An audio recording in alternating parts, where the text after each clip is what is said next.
Hey Daybreak, while we have made the best of online-only ministry over the past few months, we are thrilled to be at the point of regathering.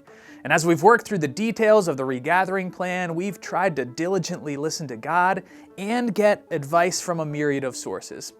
As we've conference called with the governor and the secretary of health throughout the pandemic, we've been told that churches are not subject to the requirements of businesses and other organizations. And while we do feel like spiritual health, living out our mission, has been and will continue to be our number one priority, their requirements have provided incredibly valuable guidance to help us also protect the physical health of our church family. Besides our resolve to carry out our mission, something else that has been a constant through this season is change. And so accordingly, this plan is our for now plan that will certainly continue to evolve over time. As with any plan we could create in this scenario, we know for some that it will feel too restrictive and for others that it will not feel restrictive enough, and that's okay. For those of you to whom this plan will feel too restrictive, we invite you to view it as an opportunity instead of as an inconvenience. Romans 12:10 says, "Love each other with genuine affection. Take delight in honoring each other." And in Romans 13, we read, "The commandments are summed up in this one command: love your neighbor as yourself. Love does no harm to a neighbor." We encourage you to take delight in honoring and loving others by putting them above yourself as you follow the plan. For those of you who may not feel ready to regather, whether you are at risk, care for someone at risk, or just feel this plan isn't right for you, we respect and honor that. Galatians 6:9-10 says, "Let us not become weary in doing good, for at the proper time we will reap a harvest if we do not give up. Therefore, as we have opportunity, let us do good to all people, especially to those who belong to the family of believers." Accordingly, we would invite you to first of all respect those, to love and do good to those who do feel ready to gather, and second, to not grow weary in attending to your spiritual health by engaging in our online discipleship opportunities, like the 10:30 a.m. live stream service, the kids service, and engaging with the prayer partners from the COVID-19 response team. For the sake of brevity, we'll use the rest of this video to offer you just an overview of the regathering plan.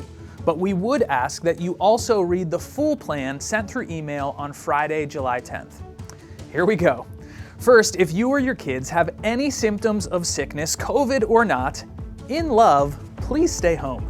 If you do feel well enough to come, because of their close proximity to others, we will be asking all kids, KidMin volunteers, and hospitality volunteers to be temperature scanned upon arrival just to be safe.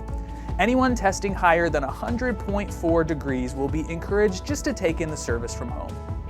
Now, some of the biggies of the plan. Some questions you might have. First of all, masks or no masks? Well, we are strongly recommending what you might call moving masks, that you should wear a mask, if able, anytime you're moving in our lobbies, hallways, restrooms, or parents when you're picking up kids from their classrooms, because those are situations where it's just difficult to social distance. When the dust settles and you're seated in the worship center, we'll leave it up to you to decide whether or not you want to continue to wear your mask or to remove it. Beyond the option of masking or not once you're seated, we also wanted to let you know about a few other changes in our worship centers. First, we've removed about a third of the chairs and spaced out the remaining chairs to create more personal space. In addition, we ask that you leave at least one seat between the members of your household and another household. These measures allow us to stay under 50% capacity. Second, we will not be engaging in a formal welcome time during the service. Introverts everywhere, rejoice. Third, we believe singing is an important part of attending to our spiritual health. So we're not going to be militant about this, but if you prefer to sing and to be around other singers, we encourage you to sit in the front half of the room. If you'd prefer not to sing or be around others who are singing, no judgment, we would just encourage you to sit in the back half of the room. For our kids' services, as much as possible, we'll be social distancing the kids and using separate rooms for the 8:30 and 10:30 services. With distancing and, as I mentioned earlier, temperature scanning, we believe that will allow kids and volunteers to not wear masks unless they would choose to. You can check out the full KidMin regathering plan at kidminplan.db.church. Finally, for all interactions, we encourage you to err on the side of caution. As you arrive, we'll attempt to honor you by offering a contactless greeting experience. We encourage you to honor each other through social distancing, not making any physical contact unless you ask first or unless they're wearing a sticker, read the email to learn about the stickers, that would indicate that they're okay with some level of physical contact. A few other quick things you might want to know. First of all, self-serve coffee, program guides, and pens will be available if you'd like to take advantage of them, but no pressure either way. Second, hand sanitizer stations will be available throughout the buildings. Careful with our sanitizer pumps though, they've got a little bit of a mind of their own.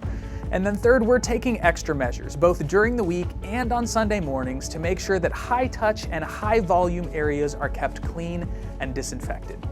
For those of you ready to return, see you soon. For those of you who aren't, we will continue to enjoy engaging with you online. One last reminder, go read that email if you haven't yet. Love you all.